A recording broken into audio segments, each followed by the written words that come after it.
Good morning all. आप सबको नए वर्ष की बहुत बहुत शुभकामनाएं। आप सभी स्वस्थ रहे, खुश रहे, यही भगवान से मन से प्रार्थना करती हूँ और आज के सेशन में आप सभी का स्वागत करती हूँ।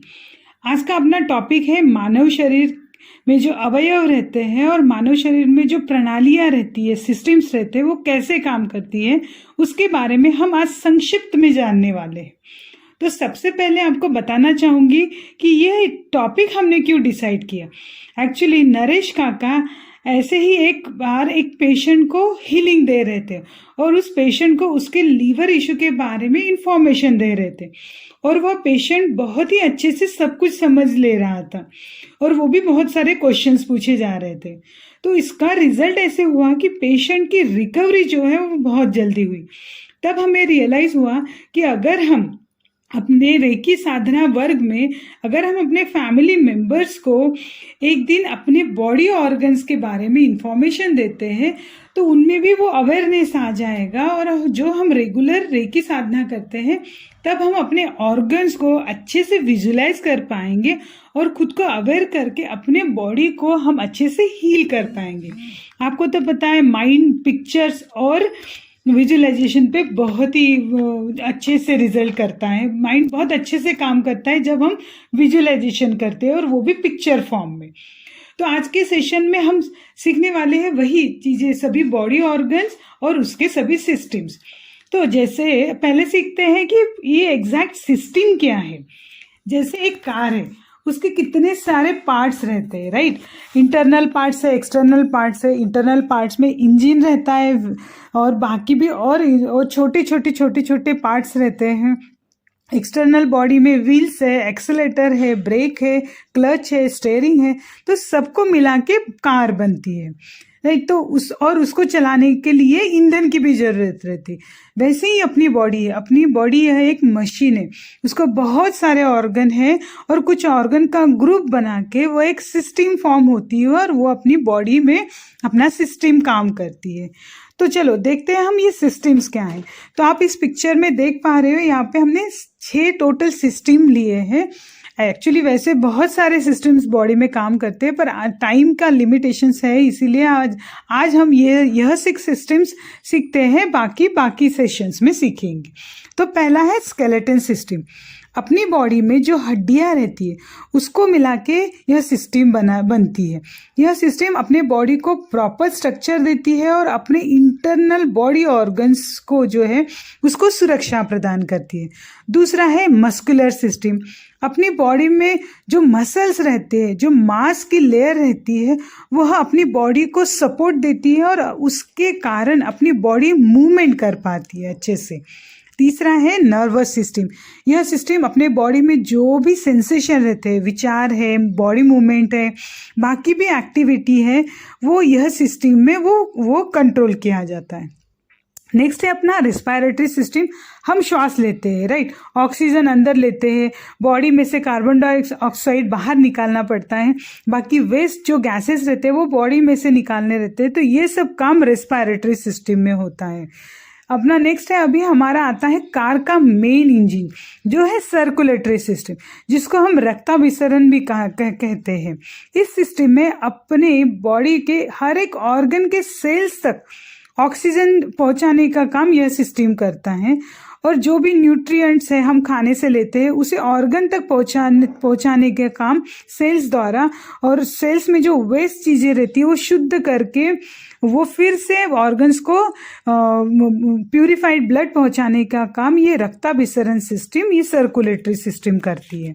अभी लास्ट है हमारा, आखिर में देखेंगे कि डाइजेस्टिव सिस्टम। यह ध्यान रखिएगा, गाड़ी में ईंधन तो है पर अगर स्टीयरिंग और गाड़ी चलाने वाला नॉलेजेबल अगर नहीं रहता और वो नॉलेजेबल अगर रहता है तो हम अपनी मंजिल पर बहुत अच्छे से इजीली पहुंच पाते हैं। वैसे ही इस डाइजेस्टिव सिस्टम बहुत ही इम्पॉर्टेंट है। जो भी हम खाते हैं उसको अच्छे से बारीक करके उसमें से बॉडी को जो चाहिए वह यह सिस्टम बॉडी को देता है और बाकी जो वेस्ट है वो बाहर निकाल देता है। तो इसके अलावा अपनी बॉडी में जैसे मैंने कहा है कि बहुत सारे और भी सिस्टम्स हैं, जैसे रिप्रोडक्टिव सिस्टम है। तो अभी यहाँ पे टाइम थोड़ा सा लिमिटेड है, इसलिए हम ये 6 सिस्टम पढ़ते हैं। तो अभी सिस्टम के बारे में तो आपने ब्रीफली समझ लिया है, उसको और डीप में हम फिर से समझ लेते हैं वीडियो के माध्यम से भी। तो अभी हम क्या करते हैं, प्रॉपर जो ऑर्गन्स है वो सीख लेते हैं, जो इम्पोर्टेंट ऑर्गन्स है वो सीख लेंगे, और उसके बाद जब हम फिर से सिस्टम सीखेंगे तो हमें और क्लियरिटी बढ़ेगी और अच्छे से समझ में आ जाएंगे। तो इस पिक्चर में देखिए सभी ऑर्गन्स कहाँ हैं, अपनी बॉडी में कहाँ पे स्थित है, ये यहाँ पे इस पिक्चर में दिखाया गया है। तो पहला है ब्रेन, जो हमारे थॉट्स, मेमोरी, इमोशंस, टच, अपना विजन, दृष्टि, अपनी श्वास लेना, बॉडी टेम्परेचर, भूख, बाकी सभी क्रियाएं जो है वो अपने ब्रेन में कंट्रोल होता है। अभी अपनी आंखें, यह एक सेंसरी ऑर्गन है जो बाहरी की दुनिया को देखकर अपने अंदर कुछ केमिकल रिएक्शन करके वह चीज़ क्या है वो एग्जैक्टली ब्रेन तक पहुंचाता है। कान भी क्या करता है, कान भी बाहर की जो भी साउंड रहते हैं उसको एनालाइज करता है, हमें सेंस देता है, और यह आवाज़ एग्जैक्टली किस चीज़ से आ रही है वो हमारे ब्रेन को पहुंचाता है। नोज़ भी यही काम करता है। नोज़ यह हमें श्वास लेने में मदद करता है, स्मेल करता है, जो भी श्वास लेते हैं उसको फिल्टर करता है, उसको मॉइस्चर देता है, और फर्स्ट लेवल पे एयर क्लीन भी करता है। जो थ्रोट है अभी, यह अपने बॉडी में श्वास लेने की प्रक्रिया और जो हम खाना सॉलो करते हैं उस प्रक्रिया को मैनेज करता है। अभी अपना माउथ यह एक ओवल शेप की कैविटी है जो खाना चबाने में और हम बातें करने में काम करता है। अभी लंग्स देखिए, हमारे बॉडी में जब श्वास लेते हैं तो बाहर का ऑक्सीजन श्वासों द्वारा अंदर लेना पड़ता है, ब्लड में वह ऑक्सीजन जाता है और कार्बन डाइऑक्साइड बॉडी में से श्वासों द्वारा बाहर निकलता है। तो ये सब काम लंग्स करते हैं। अभी देखते हैं हार्ट, यह अपने ब्लड को प्यूरिफाई करता है और ऑर्गन्स को, सभी ऑर्गन्स को वो प्यूरिफाइड ब्लड प्रोवाइड करने का काम करता है। अभी लीवर, सबसे बड़ा ऑर्गन जो हमारे बॉडी में है वो लीवर है। तो उसमें फ्लूइड, कुछ जूस तैयार किया जाता है जिससे अपने अपने खाने में जो भी फैट रहता है उसको डाइजेस्ट करता है, और इम्पॉर्टेंट काम अपने बॉडी में ब्लड को फिल्टर करता है, और जो भी पॉइजनस सब्सटेंस हमने इंटेक किए रहते हैं उसको ब्रेक डाउन करता है। अभी स्किन देखते हैं, अपने शरीर में सेंस दिलाती है, वह टच, टेम्परेचर डिटेक्ट करती है, हार्मफुल जो यूवी रेज है उससे हमारी बॉडी को प्रोटेक्ट करती है, फिजिकल इंजरी जो होती है, बाकी एक्सटर्नल जो गैसेस है, ठंडी है, हवा, धूप, इससे अपनी बॉडी को प्रोटेक्ट करती है यह स्किन। अभी है स्टमक, यह 3 मेन काम करता है। हम जो भी खाते हैं अन्न नलिका से पेट में पास करता है, दूसरा अन्न को मिक्स करके उसको ब्रेक डाउन करता है, और तीसरा है खाना डाइजेस्ट करता है। अभी पैंक्रियाज, तो वो 2 काम करता है, सिंपल वर्ड में समझते हैं, वह कुछ एंजाइम्स तैयार करता है जो डाइजेशन में हेल्प करते हैं, और दूसरा कुछ हार्मोन्स को बाहर सिक्रेट करता है जो अपने ब्लड में जो शुगर रहता है उसको कंट्रोल करता है, जैसे इंसुलिन। नेक्स्ट है हमारा गॉल ब्लैडर, यह अपने अंदर बाइल मीन्स पित्त को स्टोर करता है, अपने डाइजेशन करने के लिए उसका उपयोग करता है। अभी है किडनी, किडनी भी अपने ब्लड को फिल्टर करती है। आपको जान के हैरानी होगी, एक दिन में 40 बार ब्लड किडनी से पास होता है। किडनी हमारी ब्लड में से वेस्ट निकालती है, सॉल्ट, वाटर, मिनरल की जितनी भी अपनी बॉडी को ज़रूरत है उतना रखती है, बाकी सब बाहर निकालने के आगे भेज देती है। ये है अपना स्मॉल इंटेस्टाइन। स्मॉल इंटेस्टाइन में से स्टमक में से बारीक हुआ अन्न वो स्मॉल इंटेस्टाइन में जाता है, और यहाँ आगे की डाइजेशन प्रोसेस होती है। अन्न में से vitamins, minerals, carbohydrates, fats, protein, water, यह सब चीज़ें जितनी बॉडी को ज़रूरत है वह एब्जॉर्ब कर लेती है, और बाकी लार्ज इंटेस्टाइन में भेजे जाते हैं। तो लार्ज इंटेस्टाइन में भी फिर से वाटर है, इलेक्ट्रोलाइट्स है, एब्जॉर्व किया जाता है, और जो भी वेस्ट फूड है वो फिर रेक्टम में भेजा जाता है। वैसे ही यूरिनरी ब्लैडर, जैसे किडनी में से जो भी एक्सटर्नल वेस्ट रहता है वह इस ब्लैडर में आता है, और फिर बॉडी में बाहर यूरिन के माध्यम से वो निकल जाता है। अभी देखते हैं हैंड्स। हाथ अपने कोई भी चीज़ पकड़ने में, ग्रिप देने में, प्रिसाइज मूवमेंट करने में हेल्प करती है। लेग्स भी वैसे ही हमें बॉडी चलाने में और बाकी मूवमेंट में हेल्प करती है। अभी है हमारा रिप्रोडक्टिव ऑर्गन्स, उसके बारे में जैसे स्त्रियों में फैलोपियन ट्यूब रहता है, यूटेरस रहता है, वेजाइनल ट्रैक रहता है, पुरुषों में पेनिस, स्पर्म चैनल और ग्लैंड्स रहता है। तो इसके बारे में भी नेक्स्ट सेशन में हम अच्छे से समझ लेते हैं। तो यहाँ पे देखा गया है कलर वाइज, यहाँ पे देखिए सिस्टम भी दिखाया गया है। तो जैसे अभी हमने ऑर्गन्स अच्छे से समझ लिए हैं और उसके सिस्टम्स क्या है वो भी समझ लिए। तो इससे आपको समझ में आ गया होगा कि कुछ ऑर्गन्स का ग्रुप बना के वो ग्रुप बना के उसके बाद वो एक सिस्टम फॉलो किए जाते हैं। तो इसमें मुझे आपको बताना है कि ये देखिए इस पिक्चर में ऑर्गन्स तो हमने सीख लिए। तो ये जो सिस्टम है, तो सिस्टम जैसे रेस्पिरेटरी सिस्टम है, उसमें ब्लू कलर देखिए। रेस्पिरेटरी सिस्टम में कौन से दो ऑर्गन्स इन्वॉल्व है? अपना लंग और अपना ट्रेकिया। अभी फिर डाइजेस्टिव सर्कुलेटरी सिस्टम में हार्ट, रेड कलर देखिए, सर्कुलेटरी सिस्टम में पूरा हार्ट कंट्रोल करता है। उसके बाद है डाइजेस्टिव सिस्टम, ये पिंक कलर में देखिए, यहाँ पे salivary gland, stomach, liver, small intestine, pancreas, gall bladder, large intestine, appendix, यह सब ऑर्गन मिला के डाइजेस्टिव सिस्टम कंट्रोल करते हैं। उसके बाद है नर्वस सिस्टम, वो ब्रेन चलाता है। यूरिनरी सिस्टम में है, यूरिनरी सिस्टम में किडनी और ब्लैडर। तो ये आपको अभी ऑर्गन भी समझ गए और उसके साथ जो सिस्टम रहती है वो सब भी चीज़ें आपको अभी कनेक्ट कर पा रहे होंगे आप लोग। तो अभी हम पहली सिस्टम देखते हैं, स्केलेटन सिस्टम। अपनी स्केलेटन सिस्टम अपने सभी बोन से बनी है और यह अपने बॉडी को अच्छे से शेप देती है। अपनी बॉडी में बहुत टाइप्स के बोन्स है, कुछ बहुत लंबे होते हैं जैसे कि फोर आर्म्स और थाइज, कुछ बहुत छोटे छोटे होते हैं जैसे कि व्रिस्ट और पैरों की जो हड्डियां होती हैं। इस वीडियो में हम देख पा रहे हैं एडल्ट्स में टोटल 206 हड्डियां होती है।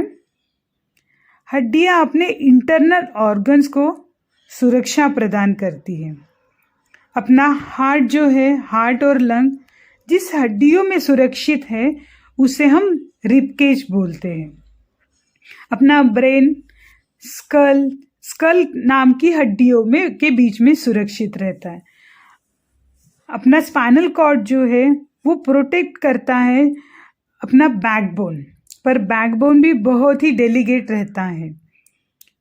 हम लोग हड्डियों के कारण ही खड़े रह पाते हैं, बैठ सकते हैं, मूवमेंट कर सकते हैं, क्योंकि हड्डियां अपनी बॉडी ऑर्गन्स को स्ट्रक्चर में रखती है और अच्छे से होल्ड कर सकती है। तो ये रही अपनी हड्डियों के बारे में, स्केलेटन सिस्टम के बारे में इंफॉर्मेशन। अभी हम नेक्स्ट देखते हैं मस्कुलाइन सिस्टम। अपनी बॉडी में 3 प्रकार के मसल्स रहते हैं। फर्स्ट है स्केलेटन, दूसरा है कार्डियक और तीसरा है स्मूथ। तो यहाँ पे ध्यान दीजिए, कार्डियक मसल्स, अपना जो हार्ट रहता है वो कार्डियक मसल से बना हुआ रहता है, बहुत ही स्ट्रांग रहता है। तो मसल्स अपनी बॉडी को ताकत देता है, बॉडी पोस्चर अच्छे से रखता है, जो भी मूवमेंट करते हैं उसमें हेल्प करता है और बॉडी में एक हीट तैयार करता है, जिसके कारण अपनी बॉडी में हमेशा एक वार्म, वो टेम्परेचर बैलेंस करता है और अपने बॉडी में एक वार्मनेस हमेशा रहता है।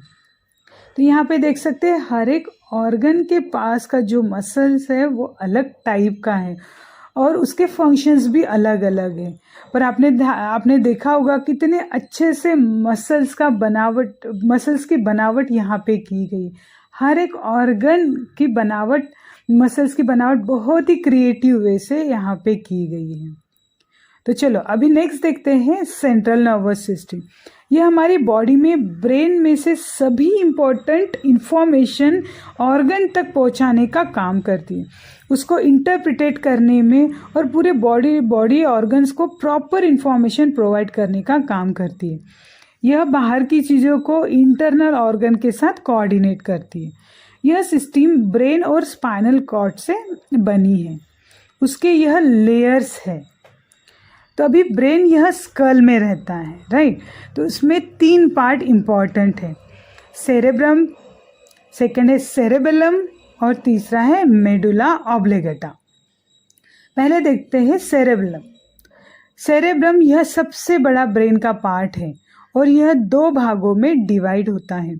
एक है लेफ्ट हेमिस्फेरम, दूसरा है राइट हेमिस्फेरम। हर एक में फ्रंटल लोब, टेम्पोरल लोब और parietal lobe and occipital lobe रहता है। नरेश काका जैसे हमें रेकी में बताते हैं, तो अभी आपको ध्यान में आ गया होगा ये 4 कैसे पार्ट है। तो दोनों हेमिस्फीयर जो रहता है उसको कॉर्पस कोलोसम, ये जो एक ऑर्गन है वो कनेक्ट करके रखता है।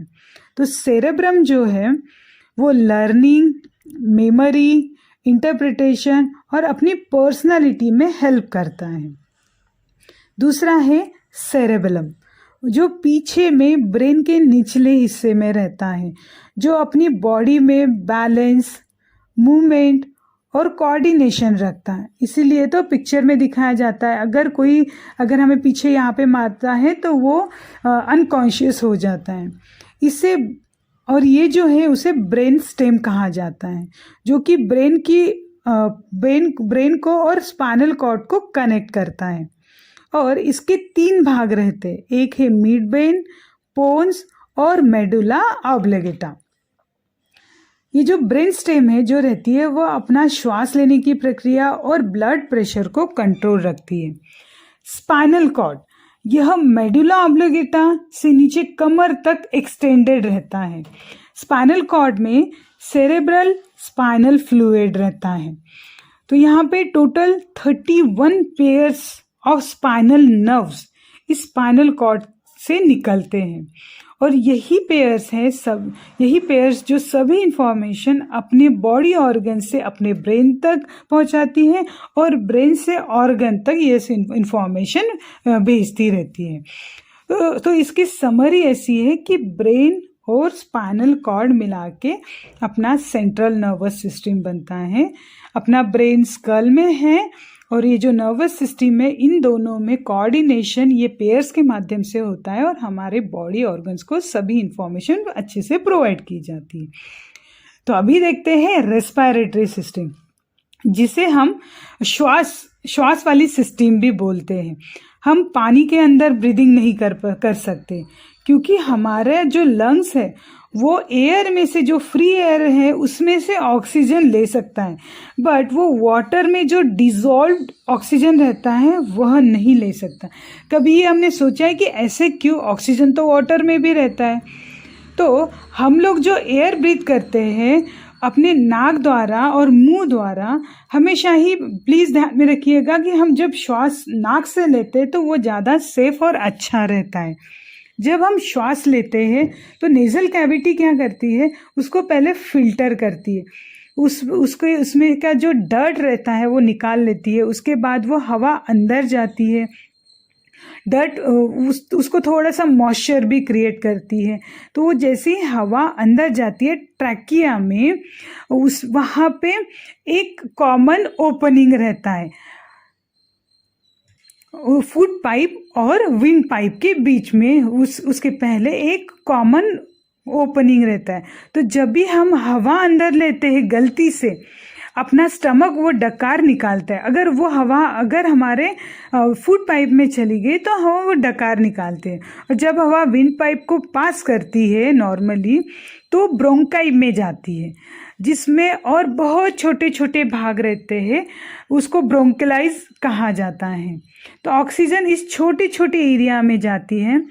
यहाँ पे डिफ्यूजन क्रिया होती है। ब्लड में हम गैसेस एक्सचेंज नहीं कर सकते, इसीलिए हम पानी में ब्रीथ नहीं कर सकते। तो ये जो छोटे छोटे जो यहाँ पे कैपिलरीज दिखाई गए हैं, तो यहाँ पे डिफ्यूजन क्रिया होती है। और हम यहाँ पे क्या होता है कि हम बॉडी के ब्लड में यहाँ से ऑक्सीजन प्रोवाइड करते हैं और ब्लड में जो भी कार्बन डाइऑक्साइड है वो छोटे छोटे कैपिलरीज में फिर से रिटर्न वे में हम नाक द्वारा हम कार्बन डाइऑक्साइड बाहर निकालते। तो ये रिटर्न जर्नी कैसे होता है, हम श्वास बाहर कैसे छोड़ते ये देखते। तो ये जो हमारा डायफ्राम है वो थोड़ा नीचे में मूव होता है, लंग्स एक्सपांड होते हैं और अंदर जो भी हवा रहती है कार्बन डाइऑक्साइड है वो धीरे धीरे बाहर निकलना स्टार्ट हो जाता है। इसको ही हम इनहेल और एक्सहेल बोलते हैं। तो यह 1 मिनट में अपनी बॉडी 12 से 20 टाइम्स इनहेल और एक्सहेल करती है। तो अभी हमारा है ब्लड सर्कुलेशन सिस्टम। यह ब्लड सर्कुलेशन सिस्टम 3 ऑर्गन से है, एक है ब्लड, दूसरा है ब्लड वेजल्स और तीसरा है अपना हार्ट। तो थोड़ा कंसंट्रेशन के साथ समझ लीजिएगा। यहाँ पे हार्ट हमारा सेंटर में है जो पूरे शरीर के ऑर्गन्स को ब्लड पंप के माध्यम से सप्लाई करता है। अपना हार्ट एक स्ट्रॉन्ग कार्डियक मसल से बना है। हार्ट में जो लिक्विड ब्लड पंप किया जाता है जिसमें गैसेस वेस्ट उसके साथ ट्रांसपोर्ट होता है, ठीक है। तो जो अशुद्ध रक्त है वो सबसे पहले राइट एट्रियम से हार्ट में आता है, यहाँ पे देख सकते हो आप, जो आगे फिर राइट वेंट्रिकल में जाता है, मीन्स नीचे के साइड में आता है, और उसके बाद यहाँ से रक्त लंग को भेजा जाता है उसको प्यूरिफाई करने के लिए। जैसे ही वो प्यूरिफाई होता है, वो प्यूरिफाई करने के लिए भेजा जाता है किसके माध्यम से, वो पल्मोनरी आर्टरीज के माध्यम से। जैसे ही ब्लड शुद्ध हो जाता है वहाँ से फिर वो पल्मोनरी वेन्स द्वारा हार्ट में अपर लेफ्ट आर्ट्रियम में आता है, फिर वह डाउन लेफ्ट वेंट्रिकल में जाता है और फिर वहाँ से एओर्टा में जाता है। ये प्यूरिफाइड ब्लड एओर्टा में जाता है और फाइनली वहाँ से ऑक्सीजनेटेड ब्लड अपने पूरे बॉडी ऑर्गन्स में पहुँचाता है। और ऐसे ही बहुत सारे छोटे छोटे सोफिस्टिकेटेड ब्लड फंक्शंस यहाँ पे होते हैं और अब फाइनली अपने बॉडी को ऑक्सीजनेटेड ब्लड प्रोवाइड किया जाता है।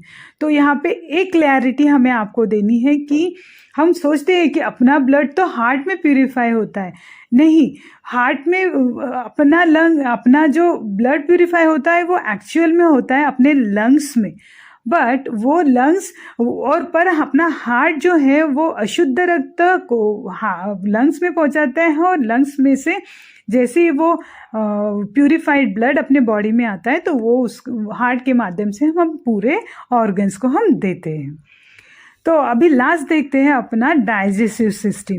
तो यहाँ पे डाइजेस्टिव सिस्टम सीखते अगर हम सीख रहे हैं तो जो भी हम पहले ध्यान रखिएगा, जो भी हम फूड या खाना हम खाते हैं उसको ग्लूकोज बारीक होना, उसमें से ग्लूकोज, फैटी एसिड और बाकी एमिनो एसिड्स वो क्रिएट होना वो बहुत ज़रूरी रहता है। तभी जाके हम अपना खाने में से जो भी हम खाना खा रहे हैं उसमें से हमें अपनी बॉडी को न्यूट्रिएंट्स है, कैल्शियम, प्रोटीन है, ये सब हमारे बॉडी को मिलता है, वो बॉडी हमारी एब्जॉर्ब करती है और यही सब काम डाइजेस्टिव सिस्टम में होता है। इसी को डाइजेस्टिव सिस्टम कहा जाता है। यह स्टार्ट होती है ओरल कैविटी से और एनस पे ख़त्म होती है। तो जब हम कुछ खाते हैं सबसे पहले मुंह में लाड़ के साथ वो मिक्स होता है, छोटे छोटे उसके टुकड़े बनते हैं। हमारा 40 to 50% काम अगर हम अगर खाने को धीरे धीरे चबाते हैं और लाड़ को उसमें मिक्स होने के लिए अलाउ करते हैं तो अपना डाइजेशन बहुत ही स्ट्रांग हो सकता है। तो फिर वो क्या होता है, अन्न नलिका में जाता है जिसे हम ईसोफेगस कहते हैं। तो यहाँ पे फेरिक्स कॉमन ओपनिंग जो मैंने आपको रिस्पायरेटरी में भी बताया, तो यहाँ पे वो कॉमन ओपनिंग है उसको हमेशा ही अच्छे से मीन्स धीरे धीरे खाना इसीलिए खाना पड़ता है। हमारे बड़े बुजुर्ग हमेशा बोलते थे कि खाना खाते टाइम बात नहीं करना चाहिए, शांति से खाना चाहिए, क्योंकि अगर हम बातें करेंगे तो वो जो फूड है वो ईसोफेगस में नहीं आके हमारे रिस्पायरेटरी जो ट्रैक्ट रहता है विंड पाइप उसमें आने के चांसेस है, इसीलिए हमें फिर उचकी आती है। तो इसीलिए खाना हमेशा शांत होके खाना चाहिए, बातें नहीं करनी चाहिए। तो वो खाना फिर धीरे धीरे अपने स्टमक में आता है। स्टमक में फूड आने के बाद यहाँ डिसइंफेक्ट होता है, क्योंकि स्टमक में ऑलरेडी अपने स्टमक में हेल्दी बैक्टीरियाज ऑलरेडी एग्जिस्ट रहती है। यहाँ पे प्रोटीन और फैट भी थोड़े प्रमाण पे वो डाइजेस्ट होता है। तो अपने बॉडी में डिसइंफेक्ट हुआ अपना फूड, तो जो अपने बॉडी में जो मसल, जैसे हम ब्रीदिंग करते हैं तो अपनी बॉडी मूवमेंट करती है, राइट। तो वैसे ही अपना स्टमक भी मूवमेंट करता है, जो भी खाना रहता है उसको और बारीक किया जाता है स्टमक में, और फिर यहाँ से फिर वो आगे स्मॉल इंटेस्टाइन में जाता है। तो जैसे ही वो स्मॉल इंटेस्टाइन में जाता है, बाद में यहाँ पे गॉल ब्लैडर, पैंक्रियाज, लीवर, इन सब में से जो भी जरूरी बाइल्स रहता है, एंजाइम्स रहता है, वो स्मॉल इंटेस्टाइन वाला एरिया में वो मिक्स होता है खाने में। और फिर यहाँ से ये एक्चुअली स्मॉल इंटेस्टाइन की जो नली है कंप्लीट, ये 6 मीटर की नली रहती है। उसके बाद जो फूड है वो वहाँ पे स्मॉल इंटेस्टाइन में ही जो भी न्यूट्रिएंट्स अपने बॉडी को चाहिए वो सब वहाँ से एब्जॉर्ब कर लेता है, और उसके बाद जो फूड है वो लार्ज इंटेस्टाइन में भेजा जाता है। तो इसमें भी थोड़े लेवल पे न्यूट्रिएंट्स ऑब्जर्व किए जाते हैं, और जो वेस्ट फूड रहता है वो रेक्टम की तरफ भेजा जाता है बॉडी में से बाहर निकालने के लिए।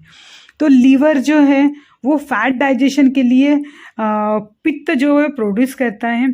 गॉल ब्लैडर है वह पित्त स्टोर करता है, और पैंक्रियाज है ये बहुत सारे एंजाइम्स प्रोड्यूस करता है जिससे डाइजेशन ईजी हो जाता है। तो यहाँ पे देखिए डाइजेशन जो है एक केमिकल प्रोसेस है, तो इसमें फिर एक भी केमिकल अगर कम होता है या फिर ज़्यादा होता है तो बॉडी को बहुत तकलीफ होती है। इसीलिए हमेशा अच्छा डाइट और भरपूर पानी पीना चाहिए अपनी डाइजेस्टिव सिस्टम अच्छी रखने के लिए। तो यहाँ पे मैं अपने सेशन को समाप्त करती हूँ, और आशा करती हूँ कि सभी ऑर्गन्स की इंफॉर्मेशन आपको अच्छे से मिली होगी। और अब हम आज के बाद जब भी रेकी सेशन रेगुलर करते हैं तो हम अच्छे से विजुलाइज कर पाएंगे कौन सा ऑर्गन कहाँ पे स्थित है। यह हमें यह इंफॉर्मेशन अभी हमें मिल चुकी है। तो हम कल से क्या करेंगे, जब भी नरेश काका हमें ऑर्गन्स बताते तो वो हम ऑर्गन्स अपने कहाँ पे स्थित है वो विजुलाइज करेंगे, और उसको हेल्दी रखना है, हेल्दी है वो हमारे ऑर्गन्स, यह विजुलाइज करना है। तो thank you so much for listening me, और कुछ क्वेश्चंस हो गए तो प्लीज हम डिस्कस करेंगे। Thank you so much for listening. ओम शांति। चित्रा दीदी ने आपको सबको समझा दिया। तो अभी अपन लास्ट में क्या करेंगे? आपला एनर्जी बॉल करूयात आपण। हाँ, लास्ट में दोनों हाथ खोल लीजिए, दोनों हाथ खोलिए, जिह्वा को ऊपर चिपकाइए। हाँ, सांस भरते ऊपर, सांस छोड़ते नीचे।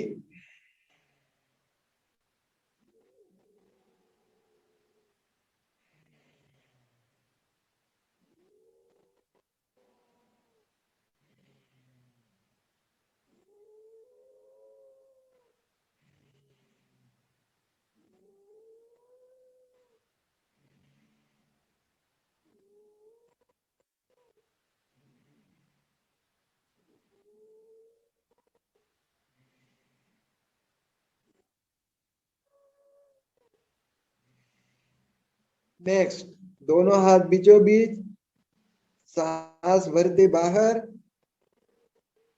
सांस छोड़ते अंदर, गहरे लंबे सांस।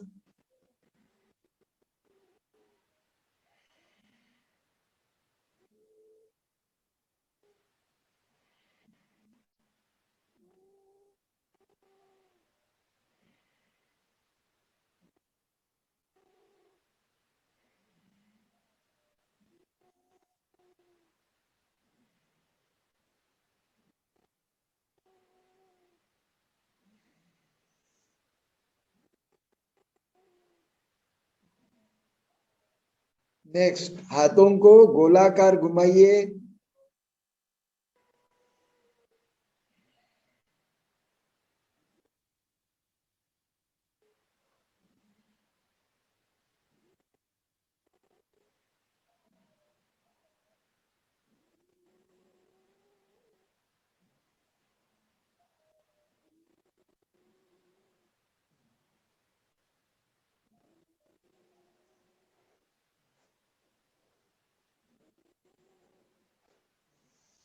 विपरीत दिशा में।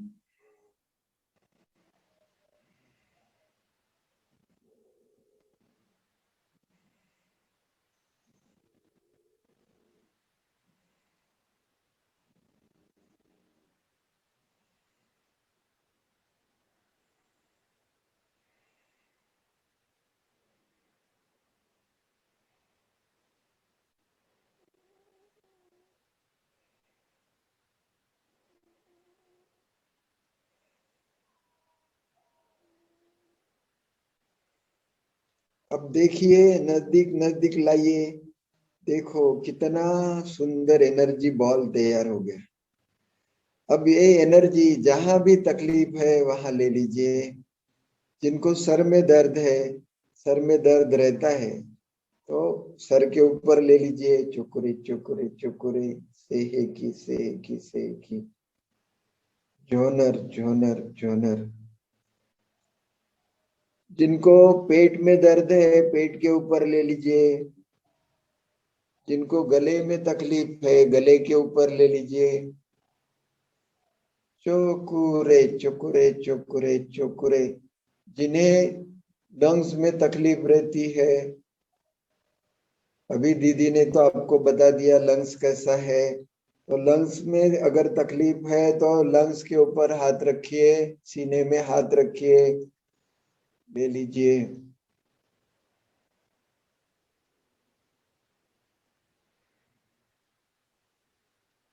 जिन्हें लिवर, स्प्लीन, पैनक्रियाज, किडनी, एड्रिनल्स, पेट में कहीं भी तकलीफ है वहां हाथ रखिए। चोकुरे चोकुरे चोकुरे चोकुरे, सेहेकी सेहेकी सेहेकी,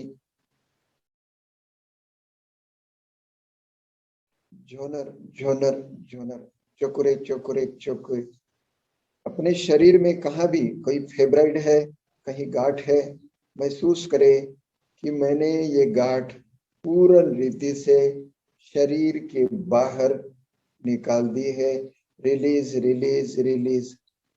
ईश्वर पिता की असीम कृपा प्रसाद से मेरा शरीर स्वस्थ चुस्त तंदुरुस्त हो गया।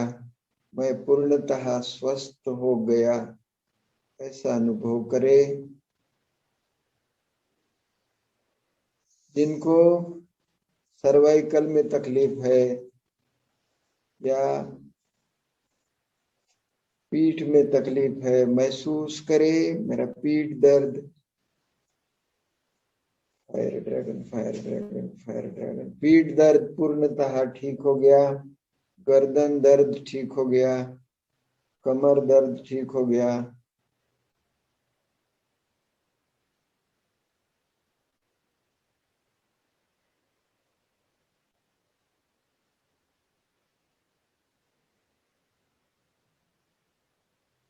जिनमें जिन्हें फाइनेंशियल समस्या से कोई ग्रसित है, तो चोकुरे चोकुरे चोकुरे।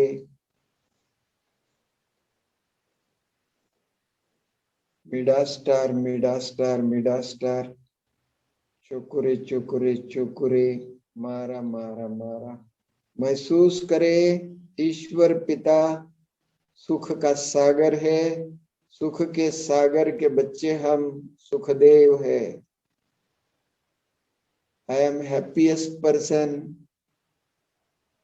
अच्छा सोचे, सवेरे का टाइम है, अच्छा सोचे, अच्छा होगा।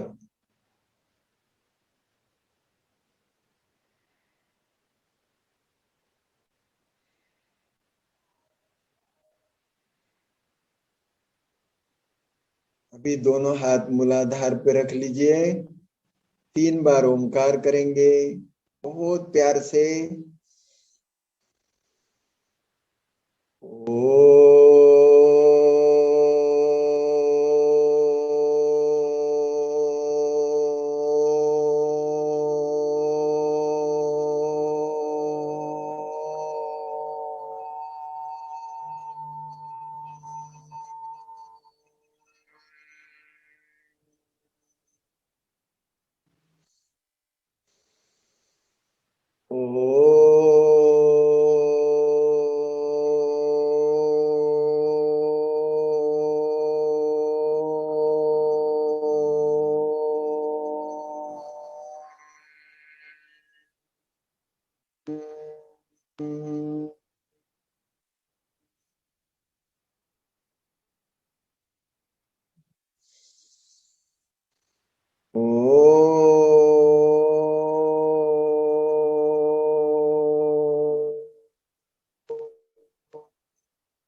गहन शांति।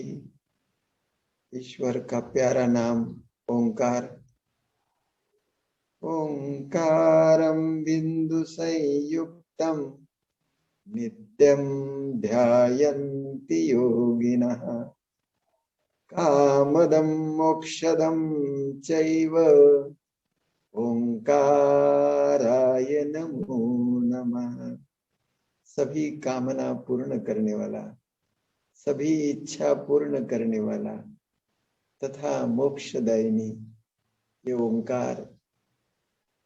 जिनको कुछ भी तकलीफ है ओंकार कर लेना, सब अच्छा हो जाए।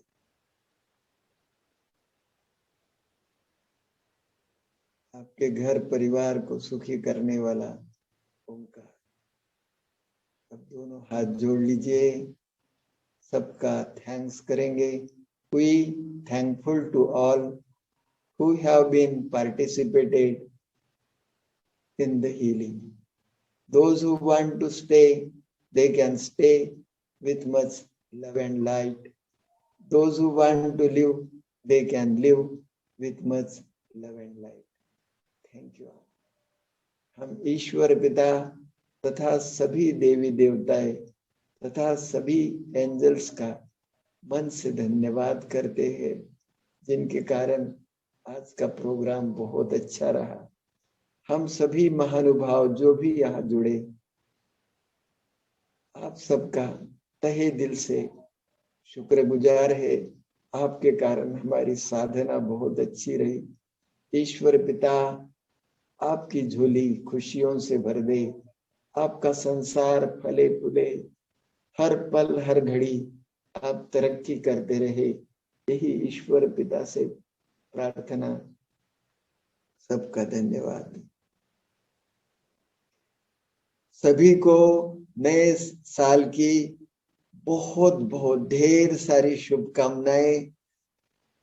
सबका जीवन सुखमय हो, सबका मंगल हो और सभी डर मुक्त हो जाए। जो भी बीमारी के डर से मुक्त हो जाए और अपने ऊपर भरोसा रखे। आपका शरीर बहुत अच्छा है, आपके शरीर में बहुत कैपेसिटी है। आपके शरीर को खाली स्टिमुलेट करना, उसको प्यार करना, उसको शाबाशी देना, सब ठीक हो जाएगा।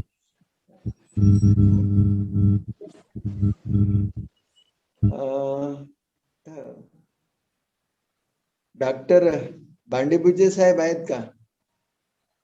स्वतःला अनम्यूट करा। हा, काही व्हिडिओज नाही दाखवू शकलो परत, पण तरी पण सांगण्याचा प्रयत्न केला। तरी पुस्तक चांगलं सांगितलं त्याचं चित्रताई। हा, चित्रताई आहेतच चांगल्या, एकदम छान।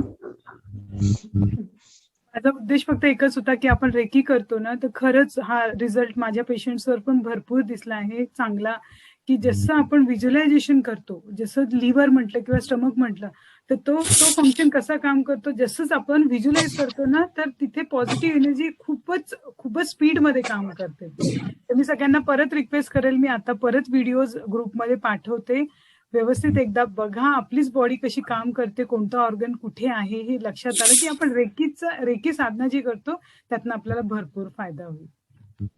प्रत्येकाला छान झालं की दादा जे जेव्हा सांगतात की आपलं ब्रेनचे 4 पार्ट आहे, आपलं लंग्स आहे, हे सर्व छान म्हणजे प्रत्यक्षात पाहायला मिळालं। सबका धन्यवाद। तेजस कॅनडा वाली जुळली असेल तर ऍक्च्युली याची प्रेरणा त्या कॅनडा वाल्या तेजस पासून आली। तिला हिलिंग करत असताना, ती ज्यावेळेस माझ्याकडे शिकायला आली, हिलिंग करत असताना तिला एक एक पार्ट व्हिज्युअलाइज व्हायचं। तर मी म्हटलं तिला व्हिज्युअलाइज होते तर मला का व्हिज्युअलाइज होत नाही? मग मी याच्यावर खूप प्रयत्न करायला लागलो आणि कॉन्सन्ट्रेट करायला लागलो। आता मी जिथं हात ठेवतो तो पार्ट मला दिसतो। इव्हन म्हणजे माझे पेशंटला करत असताना त्या पार्ट ला व्हिज्युअलाइज करतो आणि त्या पार्ट मध्ये खराबी आहे, जे खराबी आहे ते हळूहळू दिसायला लागते आणि ते आपण काढून फेकू शकतो। तर खूप खूप थँक्स तेजसचे. खरंच आहे आपल्याला रिअलाइज होतात छोट्या छोट्या गोष्टी आणि आपण मग तसं इम्प्लिमेंट करतो. बरोबर. ठीक आहे. धन्यवाद. धन्यवाद. 3D पद्धतीने दाखवल्यामुळे आणखी छान क्लिअर झालं जाईल. शांती. धन्यवाद सर. थँक्यू काकाजी. ओम शांती. धन्यवाद. थँक्यू चित्राताई. थँक्यू ताई. ओम शांती काका.